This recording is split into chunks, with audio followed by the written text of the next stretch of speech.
Middle ઇસ્ટમાં ફસાયેલા લોકોની મદદ માટે ધારાસભ્યએ રજૂઆત કરી। ધારાસભ્ય ઇમરાન ખેડાવાલાએ રાજ્ય સરકારને રજૂઆત કરી।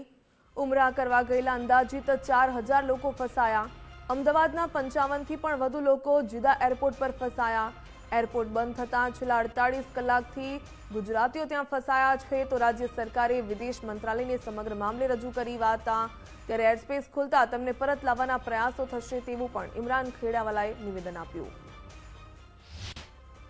परिस्थिति ये थी है कि ये लोग जे 10 दिवस माटे गया था तो एमना जे पैसा होय जे भी होटल्सना खर्च करवाना जमवानी ये बधी व्यवस्था हवे ए टाइम में पैसा पूरा थई गया तो ये लोग अत्यारे तकलीफ ए छे कि पैसानी तकलीफ छे ए लोगोने अने घणा बधा एवा छे जे 1 महीना माटे जे उमरा करवा माटे गया छे ए लोगोने अत्यारे हजू आवामां थोड़ोक समय लागशे परंतु ज्यां सुधी एयर स्पेस खुलशे नहीं त्यां सुधी हूँ समझू छूं कि कोईपण व्यक्ति त्यांथी मक्काथी अथवा जिद्दा एरपोर्ट होय या दुबई होय शारजा होय कुवैत होय कोई जग्याएथी आवी शकवाना नथी अने અહીંથી જઈ શકવાના નથી। પરિસ્થિતિ આપણે જોઈ રહ્યા છે। મુખ્યમંત્રી શ્રી તરફથી પણ ભારત સરકાર જોડે વિદેશ મંત્રાલય જોડે વાતચીત ચાલુ છે। એમણે પણ કીધું છે કે જે પણ ભારતીય નાગરિકો છે તેની સલામતી સુરક્ષાની જવાબદારી ભારત સરકારની છે અને જે એર સ્પેસ ખુલતાની સાથે જ આપણે એ લોકોને પાછા ભારત લાવવાના તમામ પ્રયાસો કરીશું।